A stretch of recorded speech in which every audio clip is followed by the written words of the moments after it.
Hello, this is Adam Carroll with UN This Week. I work with Justice for All as the UN Programs Director, and this week we're going to be discussing genocide with Thomas Shacklock, who is the research analyst with Genocide Watch. Welcome to the show. Thank you. Pleasure to be here. Tom is joining us from Islington, North London, and is working with Genocide Watch. I was wondering if you could first, before we talk about your own career and your own interests, tell us a little bit about Genocide Watch.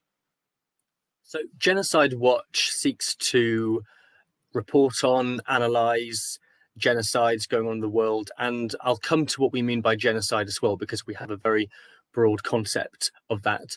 But we analyze genocides in order to prevent them, but also, once they've already happened, to seek justice for the victims of genocides. Now, coming to what I meant by the broad scope of genocide, we have a model which is the 10 stages of genocide, and it's quite a long, not always linear process which we follow as a model to analyze different issues going on in the world. And they start with a stage called classification.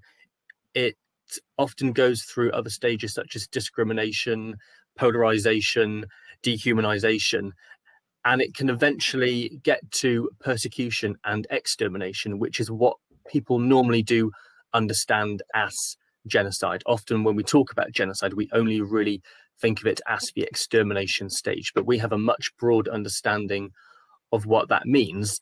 This model is really, really helpful, not just to broaden the understanding of genocide and tell our viewers, tell policymakers that it manifests in different forms, but also in identifying an earlier stage of genocide, we can anticipate it getting worse later on, it reaching the stage of extermination, and then recommend policies to prevent anything getting out of hand, getting to this stage.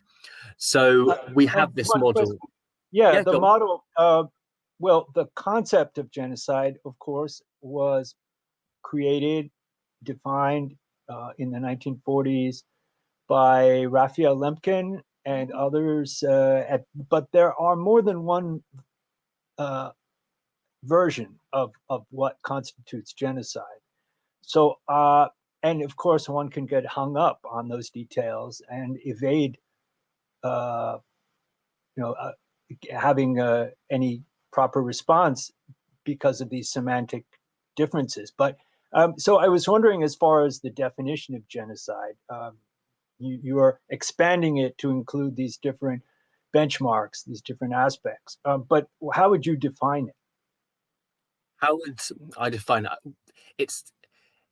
It's interesting because we're broadening our understanding of genocide beyond a given definition, which is entrenched in the Genocide Convention, which does talk about the mass murder and the massacres of ethnic groups, linguistic groups, or religious groups. And then also it refers to the forced displacement of these groups of people as well, and also the abduction and displacement of children as well. That's another act of genocide. Genocide can also manifest in the mass rapes of particularly women, but in general members of these groups of people. So there are lots of different acts which we constitute, or we say do constitute, as genocide. We don't really work on a given definition yet in a tightly worded definition, but that is our broad understanding, and we do see them, most of them, listed in the Genocide Convention. But we also do have an argument, a general argument at the organization, that unfortunately the Genocide Convention never went far enough to include a lot of people. So we also consider any persecution of certain political groups as genocide, especially when it does manifest in the form of murders. And also, I'm personally doing a side project on the persecution of LGBTQI plus people worldwide. That has been excluded as a form of genocide, even if it does manifest in the form of the death penalty. So we have a very broad understanding. It's basically any attempt, if we put it this way, any attempt to destroy in whole or in part a group of people, an identity group, particularly a minority group. Exactly. I think some people have the image of the Holocaust, if it's possible to have an image of such a vast, systematic, evil project. But then there's Rwanda, which was very quick and with machetes, and so there's every genocide is different, it seems, and so the Rohingya genocide, which was for a long time called by many of our allies a slow burning genocide, then became very dramatic with the mass displacement of 750,000 Rohingya in early fall 2017, but has many other aspects as well that you were mentioning. And in fact, leading up to that time, the U.S. Holocaust Memorial Museum, rather, had also, like yourselves, listed the various hallmarks of genocide, and that already before that expulsion and that those mass atrocities, one could categorize the persecution as a genocide. And of course, now we're in the denial stage of genocide as well. So that now you all work on a number of situations around the world which are in different stages. But before we get to that, I did want to ask about how you yourself came to this kind of work. So I've studied a number of the issues that we cover at Genocide Watch in my own academic studies. So that includes when I was doing French studies as a language student, as an undergraduate language student that was, and then also moving on to doing international relations for postgraduate study. And I've learned about these issues before. The Rwanda genocide, I've studied them, done numerous studies on them, the Democratic Republic of the Congo as well. So these are some of the areas we're looking at today. The Rohingya crisis, I've also researched them on a more individual basis in my free time doing student journalism. So I've come across them all the time, but I've noticed that they haven't always been perceived as a form of genocide. I've often learned them as forms of conflict, which is often a very damaging narrative, which actually falls into the category of denialism, the stage, as we call it, of denialism. Calling a genocide a conflict is a way of denying that there's a genocide. It justifies persecution of certain groups if you try and portray one group as being equal to the other in terms of any violence that they're causing. Often a group that's being persecuted might be committing acts of violence out of self-defense. So conflict and calling something conflict is often a form of denialism itself. So I've come across these issues before, but Genocide Watch was an organization which really did resonate with this urgent need to address these differently and more honestly and call them what they are, which are often cases of genocide. I guess, well, I recall that our organization or our program, Burma Task Force, at one point put a lot of effort into reaching out to the media, asking journalists not to use the phrase intercommunal conflict, because again, it erases the role of perpetrator entirely from the violence, and you can't equate victim with perpetrator. Now, but what about the term that's sometimes used instead, ethnic cleansing? So that is in fact a term which we don't like to use unless we're using it in inverted commas, because it was in fact a term coined by Milosevic back in the days of former Yugoslavia as a way of denying genocide. It's a euphemism, in fact. and there isn't a legal procedure to prosecute ethnic conflict. It's not really a concept that exists legally at all. It has been used to hide the real acts which are going on, which is often forced displacement in addition to acts of extermination or massacres.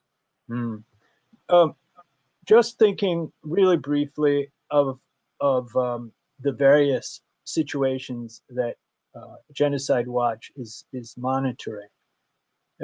I wonder if you could provide a list of just how diverse they might be. Of course, it is actually worryingly very, very broad what we are covering at the moment. So we have got the cases which I'll be discussing today, the Banyamulenge, plus also the Hema in the Democratic Republic of the Congo. Those are just some minority groups which are particularly vulnerable to the stage of extermination and have gone through the stages of persecution and being politically and socially discriminated against. We'll come into these issues into a bit more detail shortly. There's also currently a genocide taking place against Christians in Nigeria.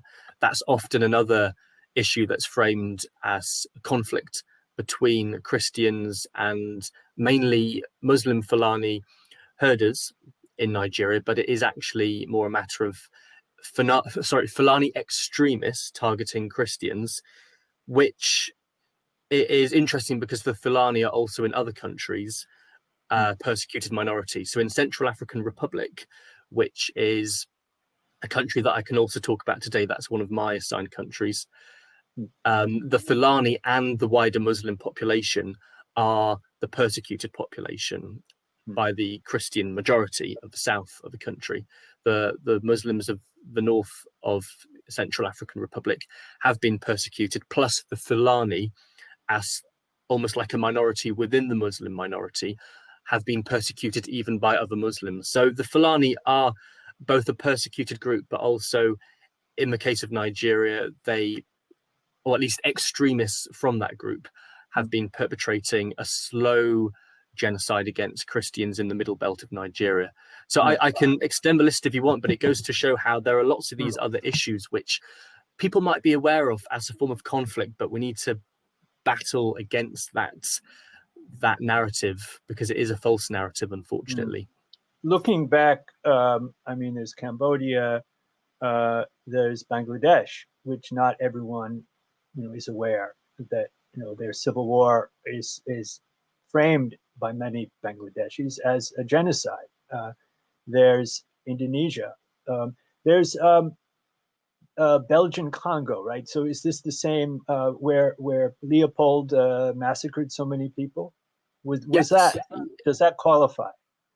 Well, absolutely. And I'm afraid in terms of that historical perspective, I don't know what the details are going that far back in terms of which groups were targeted.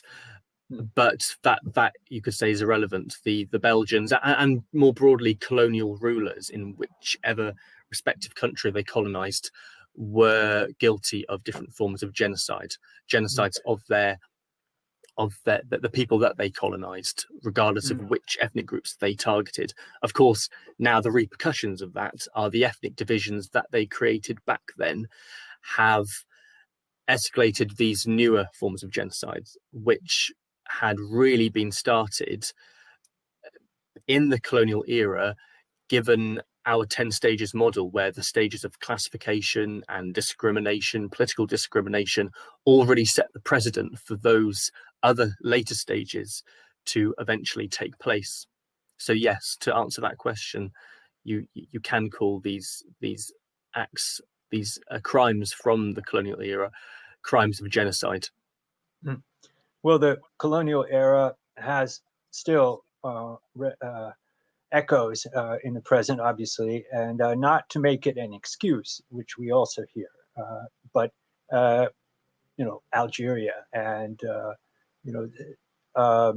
Vietnam, and I guess there was a genocide against a minority in Vietnam as well. And I have to admit, I don't know enough about these, and so I think it's unfortunate that Genocide Studies is not taught in a broad way in school, but when one discovers it, then it kind of opens the door to a new level of horror in history and in the present.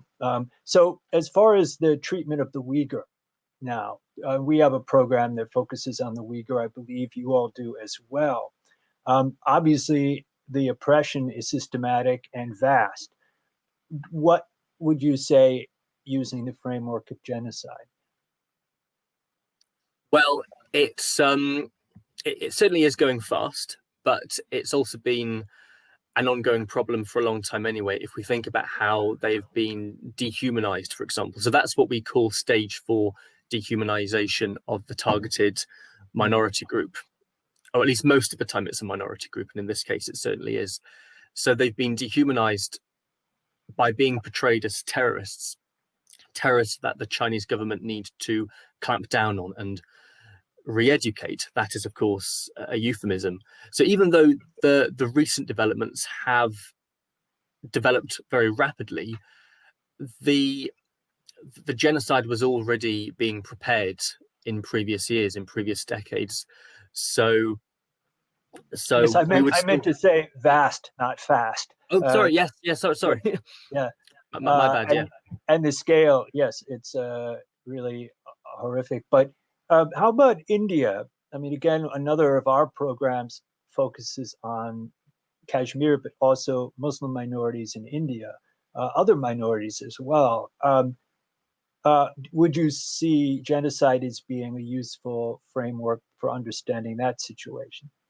Yes, yeah, we have been calling that a genocide as well. That they are definitely a persecuted minority at the moment, and there's always the possibility that that can escalate into a mass extermination stage. It's not necessarily going to happen, but the possibility has already been created, given the rights that have been removed or that can further be removed from Muslims.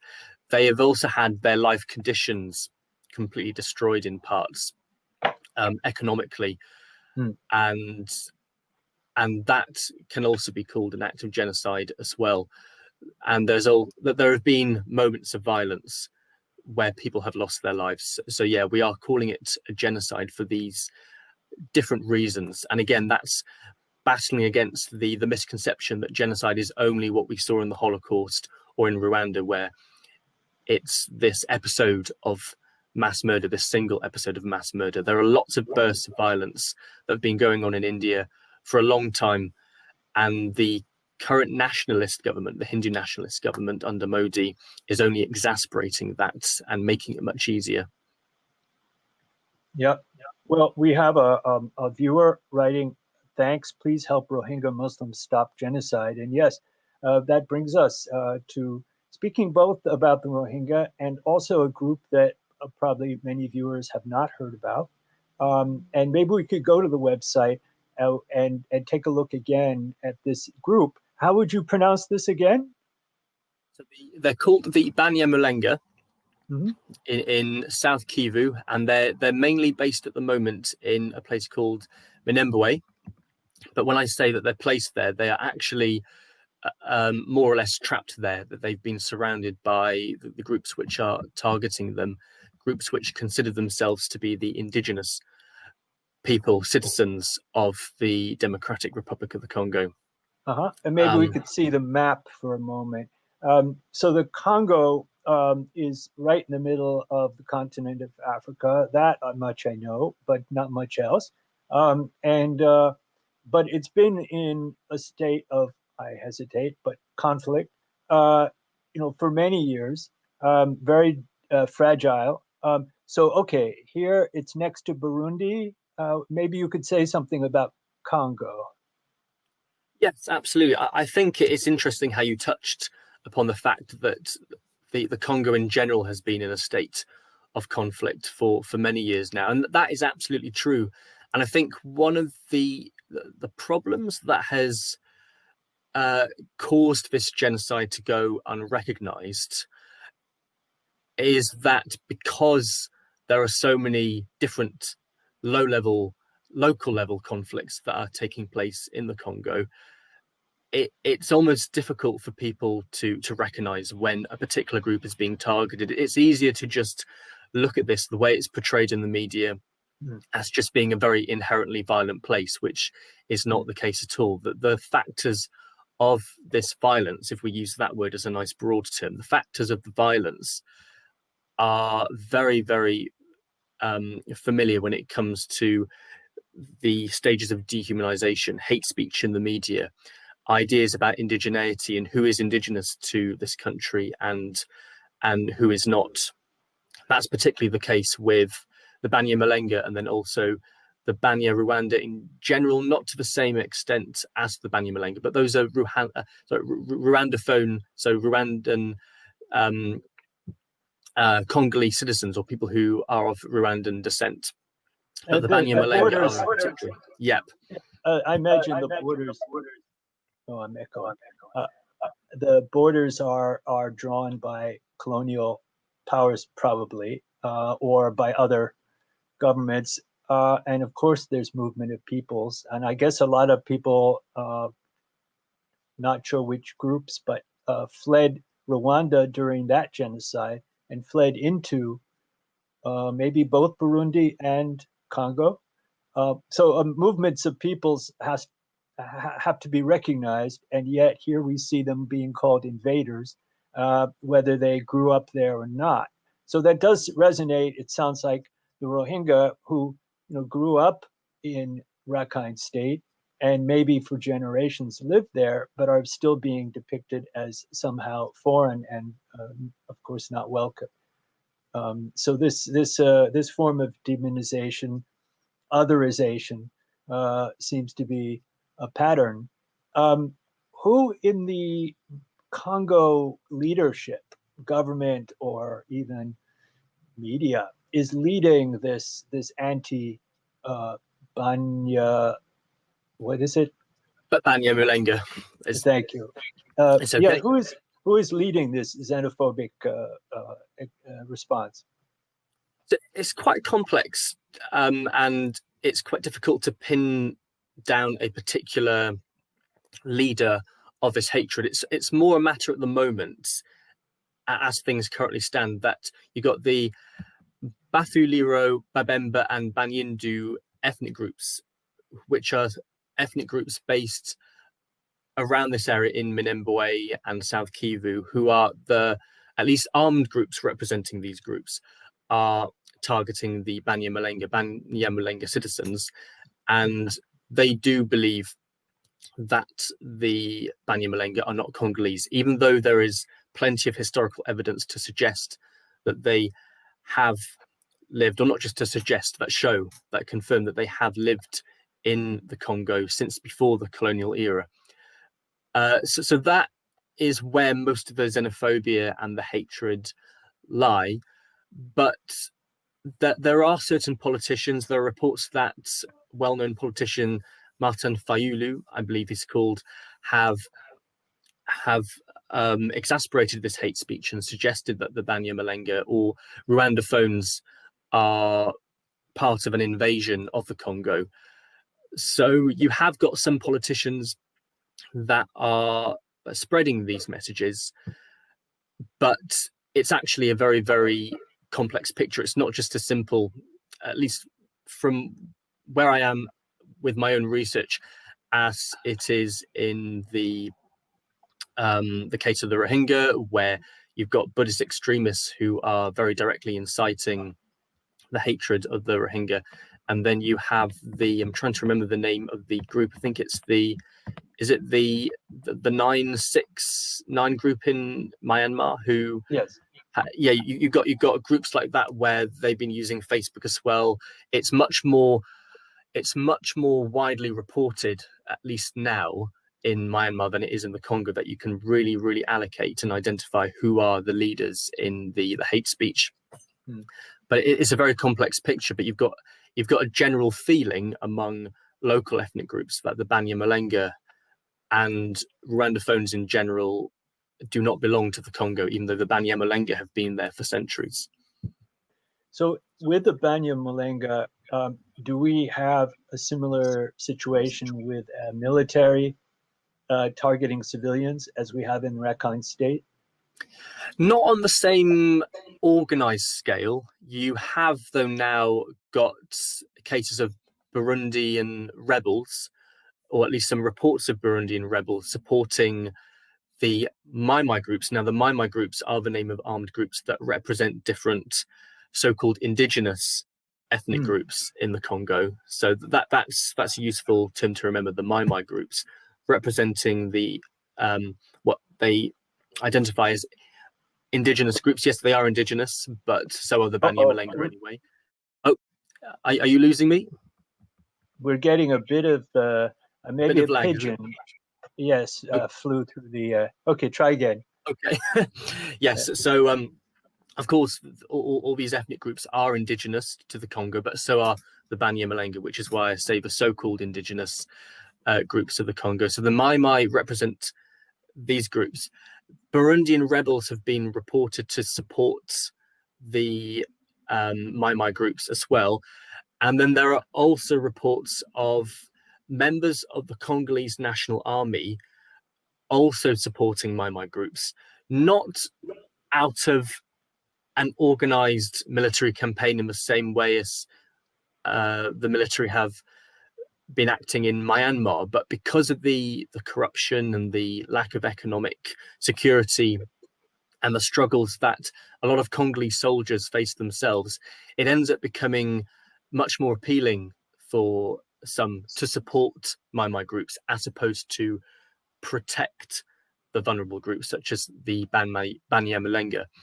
So yes, there are cases of complicity of the military, but it's not quite on the same level as what we see in Myanmar. It's still very worrying, and it's still not good news for the Banyamalenga. I guess, but correct me if I'm wrong, that a lot of cell phone materials are mined in Congo. Is that correct? Yes, yep, exactly. So what is the impact of the U.S. dependence on those raw materials? How does that affect the balance of power, or is there any complicity that you see?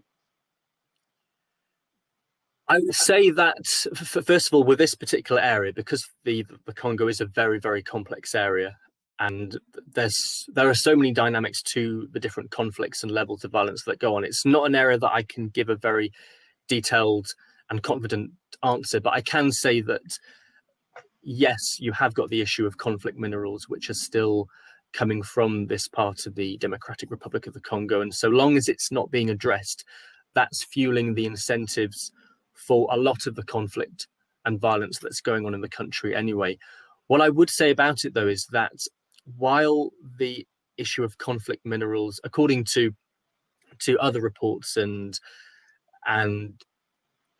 documents that I've seen, is incentivizing the continuation of violence in this part of the country, the case of the Banyamalenga is still separate from that. It's much more based on myths of the Rwandophones as invaders. It's much more based on this xenophobic narrative than simply the conflict mineral situation. The conflict mineral narrative, not that it's a false narrative, but I think it's often used to distract the outside world from a lot of the other dangerous factors of violence in the Congo, which is often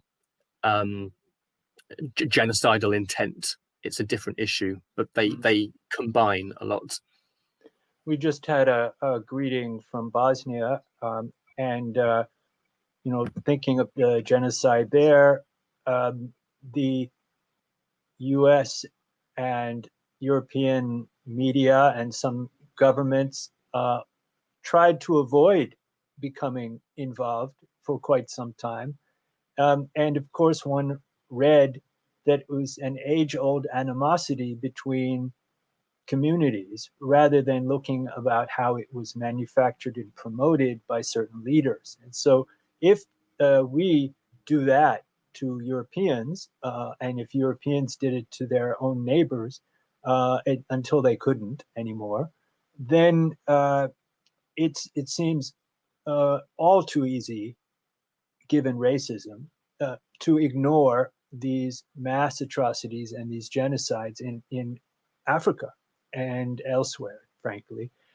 So it's, do you feel that perhaps racism is a factor in the lack of attention? Yes, yeah, I absolutely think so. This is something which I worry about quite a lot, actually. How do we really motivate people to pay attention? Mm. This was the problem with the Rwanda genocide. It was only once it got to 800,000 deaths that people really did manage to process what had just happened. It took for the Rwandan Patriotic Front to intervene under the leadership of the Tutsi rebels, to intervene and stop the genocide. It took for them to take it into their own hands, for people to really wake up to it. Meanwhile, France and Belgium were removing their own citizens from Rwanda for protection, but leaving all the other Rwandan citizens to die, or at least the Tutsis, the targeted Tutsis and moderate Hutus, to be slaughtered. So, yeah, I do think that racism continues to be a really, really worrying problem and cause of the lack of attention. And with the Congo, again, going back to that image that I was touching upon earlier, that it's often portrayed, this country, it's often portrayed in the media and in images as an inherently violent place. And yes, there's a lot of violence, there's a lot of problems, and it does seem to be going on for a long time, which might desensitize the public of the Western world to what's going on there. But it's not just inherently violent. There are all these factors, and people need to pay attention to it desperately. Well, we're going to take a very short break. We're going to run an ad now, and then we'll be back for another 10 minutes or so and wind up the show. So please stay tuned, everybody. This is UN This Week.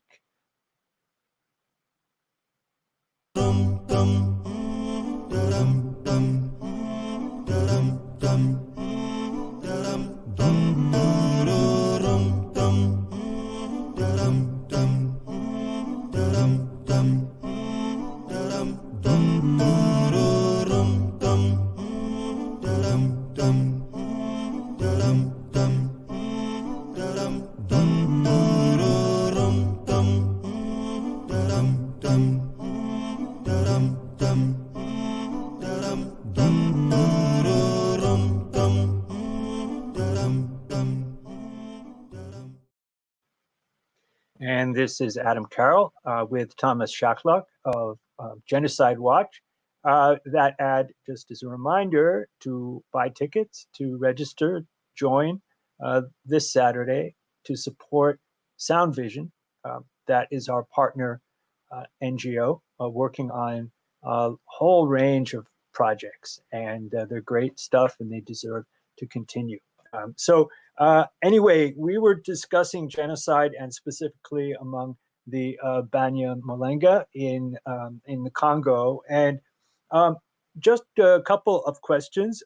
Do journalists or UN agencies have access to the region? Yes, they do. And I'd say that the reporting is limited on the Congo in particular, but there are some news agencies which do report daily on what's going on there. What I would comment on, though, is that the narrative, and often from the same media sources, can be very, very mixed day on, day out. Sometimes the same source might say that the Banyamulenge are being disproportionately targeted, particularly vulnerable within this ongoing violence. The next day, the same media source might just call it a conflict. They might call the Banyamulenge Tutsi because they are often associated with the Tutsi of Rwanda and other Tutsi groups within the Congo, but they are called the Banyamulenge. That is their identity, their group name. So I think that within even the same media organization, there can be, I wouldn't say an intent to deny what's going on, but there's certainly a lack of confidence with how to report on these issues, which does also need to be addressed, because that can hopefully solve some of the problems with how the story is getting out to the wider public. What about peacemakers, and how about the UN General Assembly? Are there any resolutions? At the moment, we have, of course, still got the world's largest, or at least to a certain point, it was one of the world's largest peacekeeping mission in the world, operating in the Congo, but its effect has still been limited. What we at Genocide Watch are now recommending is that the UN investigate what's going on. We need a proper official investigation so that all the atrocities are really, really set out and understood a bit more deeply. There was a UN inquiry which did reveal that the Banyamalenga have been particularly targeted recently, and then they also talked about how the Hema, another group, have been disproportionately targeted in Ituri province, so that's next to South Kivu, by the Lendu ethnic group. Those two groups have been in conflict as well. So the UN have been recognizing this. I think we need to go a bit further to really call it persecution or even genocide. In the Banyamalenga's case, it certainly is genocide. We would say so in the Hema's case as well. The reason why we want the UN to call it genocide is because it adds that sense of urgency, not just to say that there have been disproportionate killings of one group, but calling it genocide does help to encourage and mobilize action, because that's what is needed: more intervention, more action to prevent any further damage. And unfortunately, Adama Dieng, the long-serving special advisor on genocide, has retired, and I believe there's no one in his place. There is another special advisor on the responsibility to protect, but again, I think we need to see that position filled. I guess I wanted just to come back briefly to the question of religion. Is that an aspect in here, or is it not? Is it used as a tool of division? I wouldn't say so in the case of the Banyamalenga and the groups targeting them. That's much more based on ideas of nationalism. Although, interestingly, I've been reading a book by a PhD student who is from this area and studying the case of the Banyamalenga in detail, and he has talked about how the Christian religion that he was brought up with has been a very strong motivating factor for their strive to live on despite all these struggles. So there's that side to it, but I wouldn't say that it's at all being exploited for genocidal purposes. I'm not so sure, to be honest, about the Central African Republic, whether there's an incitement to hatred against all Muslims, but you have certainly got the case where Fulani Muslims, as a minority in the Central African Republic, as an example, are seen as outsiders. So you've got that nationalism and nationality question again, which in this part of the continent seems to be much more significant than religious difference, even if the different ethnic groups are also belonging to different religious groups. But that, I have to admit, is perhaps an area I need to look into a bit more to see whether religion does play out in the rhetoric. Well, it sounds to me like there's a great deal of tension and coexistence and pluralism are still ideals to be strived for. But then again, that's true in the United States. We've patted ourselves on the back for so many years about being a diverse, multicultural nation. But of course, for many of us on the right, multiculturalism is seen as a really stupid thing or a threat. So it's a conversation at best and a struggle, really. So in various African countries, we can't just speak of Africa, every political ecosystem is different and dynamic, changes over time.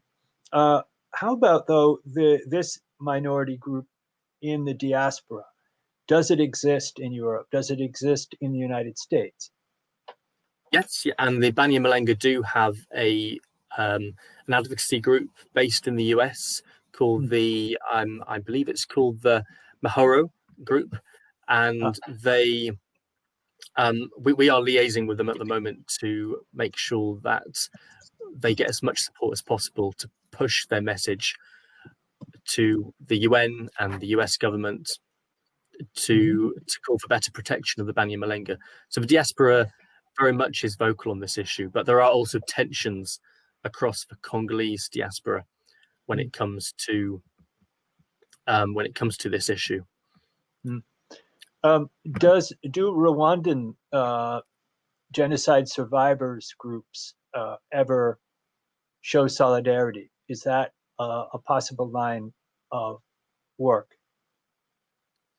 That's not something I'm too sure of. One thing I would say, though, is that because the Banyamalenga and the Tutsi are not exactly the same group, there are some differences there. So whether, if I were to look into it, whether that also becomes clear in the level of solidarity on this issue is something that would be interesting to find out. One thing also is that the Banyamalenga are seen as Tutsi and seen as being Rwandan invaders because they did take part, or at least they did collaborate with the Rwandan army when they invaded the Congo in 1996, which is of course what did cause the Congo War, the first Congo War, to take place. So in the eyes of many Congolese ethnic groups and the Congolese majority at large, they are seen as Rwandans and Tutsi, but they don't identify completely as being Tutsi. They're not Rwandans, they are Congolese. So it would be interesting to see how this does play out in terms of the solidarity between groups as well. What we'd like to see, perhaps as a final note on that issue, is we'd like to see more solidarity between different minority groups anyway, because they are all persecuted in the same way, just in different parts of the world. I was hoping we might get a visual of that link just to see the Facebook page of the of this group that you're mentioning. For sure. So it would be great if we could have an image. Perfect. So this is the group called Mahoro Peace Association, and they are in the U.S. In fact, I recognize they're in front of the nation's capital, where we have been for the Rohingya and for other Burmese ethnic groups. So we certainly recognize what they're doing. And perhaps it's worth reaching out if people are interested. And I hope people will be. We do need to build solidarity among the various groups impacted by genocide, and also just who feel this issue, that it's not acceptable. It's not normal to have mass killings and extermination campaigns. So I hope that those who work on the Rohingya issue will think of reaching out to African groups and showing mutual support. As we wind up, we're all affected by the pandemic, and I don't know if, on top of everything, it has made a major impact in the Congo. I have no idea. I was wondering, is there any change that you see? Has it impacted UN presence? Has it impacted funding streams? It hasn't seemed to have caused the same disruption to life as we've seen in the Western world. And what a lot of analysts have said about all of Africa, in fact, and the developing world, is that almost every country has had to put up with so many different diseases, such as Ebola, malaria, that they've actually been very prepared for this virus as well. Whereas we in Europe and North America have not at all been prepared for such a big pandemic like this. So they've managed to deal with it in a different way from us. It's definitely worth noting that Ebola is still a problem in this part of the country, and so are other issues such as HIV/AIDS. So they are battling a lot of problems at the same time, which do get in the way of elections in certain parts. One part of the Congo was prohibited from taking part in the elections on time back in late 2018, early 2019. So these different problems do definitely play out for sure. Well, I appreciate your involvement with this, and I'm sure the people of the Banya Malenga also do. I guess I assume you're in touch with some of these groups, and I'm wondering, you're a writer. You mentioned your journalism, and perhaps as well your work with Grassroots Diplomat. What are there any articles that you could point us to that you've written either on this subject or kind of related topics? So related to Grassroots Diplomat, that's a research role that I do on a much more part-time basis, and the content is unfortunately only accessible to paying members of the organization. It's a consultancy for people starting a diplomatic career to learn about how to be a more effective diplomat and more in touch with people and to bridge gaps between civil society and governments. But I have done other articles in the past with the University of Birmingham and then podcasts with the University of Bristol, both in England and the UK. So I can quickly share some of the links if you want, but perhaps we can put them in the comments for people when they watch absolutely. this. And that would be very helpful. And I hope that people watching this show, some will want to be involved as diplomats who care about human rights, as in international relations in some way that's constructive. So that's one of the aims of this show, in fact, to make that appealing. So I thank you very much for your work because it's shedding light on what used to be called the Dark Continent, right? Which is unfortunate reflection of racism often, that we simply see it as an other place and not part of the same world that we live in. And obviously we're all interdependent. So we hope that the UN will do the right thing here, and that the US, if there is a new administration, will also step up to the plate and be helpful rather than complicit. So thank you, Tom, and thank you, everybody. Stay tuned. We'll be with you next week, next Tuesday, hopefully. And this is UN This Week.